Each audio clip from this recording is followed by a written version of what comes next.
Okay, Bill, I'm going to review your lesson. This is Dennis Clark, and I'm going to review your lesson at my school today. There's a couple things that you do which have been with you probably throughout, but we have to watch that they don't go overboard.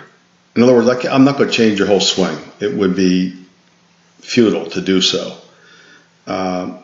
But there's a couple things that have gone over the line, I think. And your handicap, instead of being what it is or even maybe go down, is going to keep trending up if we let them go on. So what are they? Number one is that you've got a little upper body reverse pivot.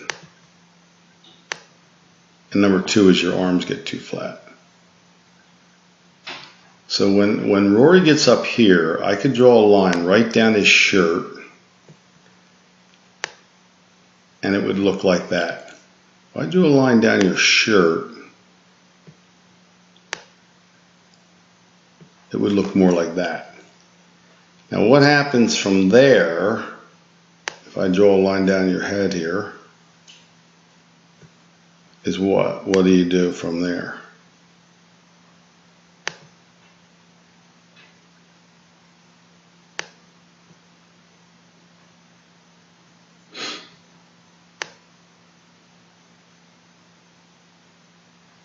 On the head. So now your arms are, your body's way ahead of your arms. Okay, your shoulders have caught up. Your body's now on an angle like this. When he drives down, watch his head stay behind the line.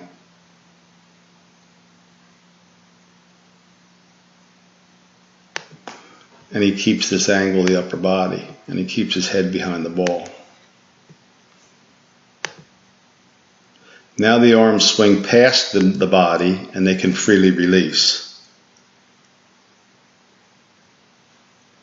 Okay, so the big issue dynamically is that you get the arm flat, the club a little steep, and you run ahead. Now the reason for a two-way miss is that if you run ahead with the irons and flip your hands over, you'll pull it. You run ahead with the driver, you're just going to push cut it. So what I'd like to do for you, if you want to dig into it a little bit, is I can fix this. We fixed some of it today, but we could do a little bit more of it as we go on, is that if you started to feel like you could stay behind, then you wouldn't have to feel like you have to throw the club at the ball. You could hold on to the angle just a little bit. So the goal ultimately would be you further behind it, a little better upper body angle, and holding on to this angle instead of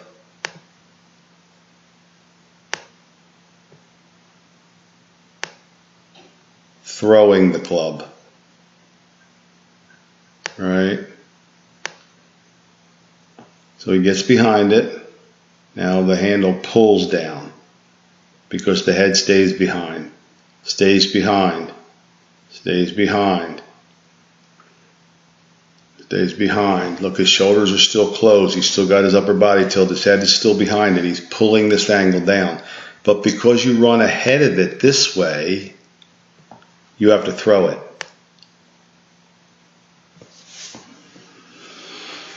Okay, and that, as a single digit, and you've played pretty good golf over the years. You're a low 80s golfer, you're a 9 handicap, and, you're not looking to play in the Senior US Open. You just want to play your handicap or come down a little bit.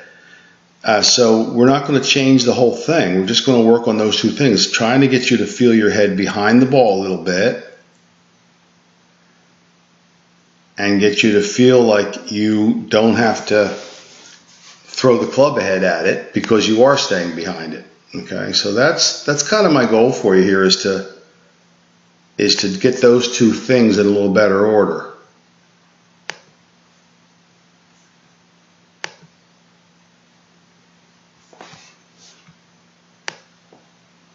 Now, I did a couple things a little differently. Just that they're probably differently for now, and they're unique to what you're doing. I moved the tee ball ahead of your left toe a little bit. So you could swing past it and release a little bit. That'll, even if you ran ahead a little bit, that would still keep us behind it sufficiently. The other thing I did was made your left thumb a little longer on this grip so you wouldn't flip it over quite as much. But let me show you what happens here.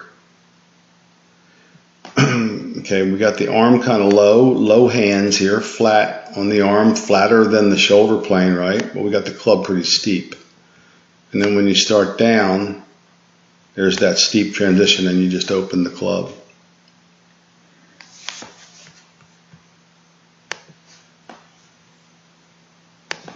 So I go back over here to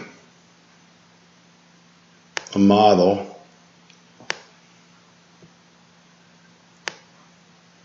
Club and arm and club on the same angle. And he's going to make his transition right there in 40 degrees. And you're going to make your transition right there 70 degrees. So, you know, your arm gets a little flat, your club gets a little steep, and you run ahead of it. Ultimately, what I would have you do is to feel like you can pull that club down and just keep your body behind the ball a little bit.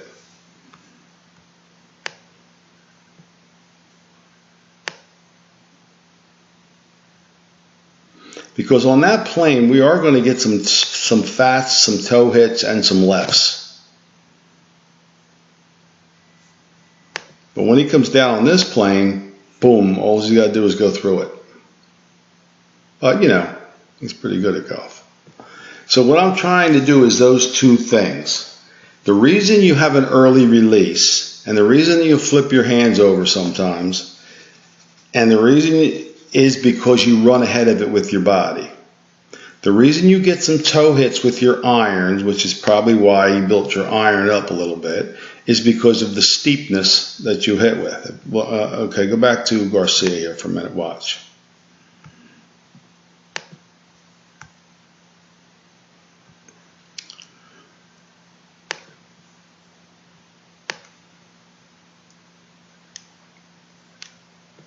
There's where he starts.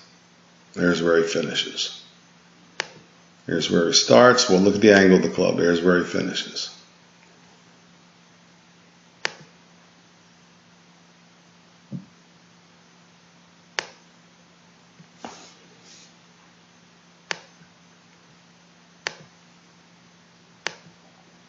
There's where you start.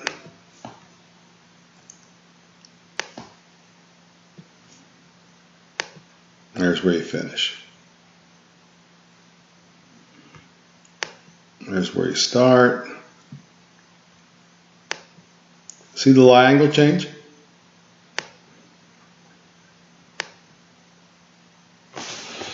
Okay, so that to me is the crux of the matter for you. I've got to get you on a little flatter plane. Get your club to match your arm a little bit. Keep you behind it and get you to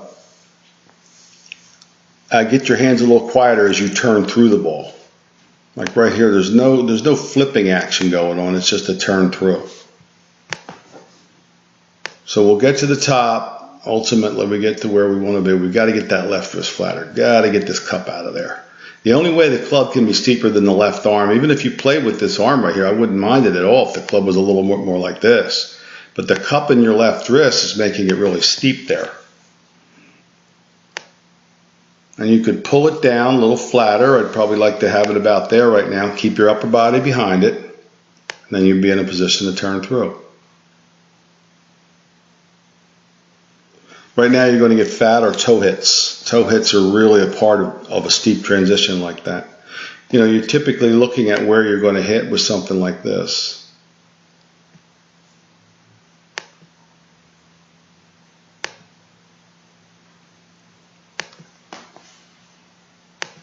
Where's the club pointed? Where should it be pointed? Well, out at the ball or a little bit outside of it.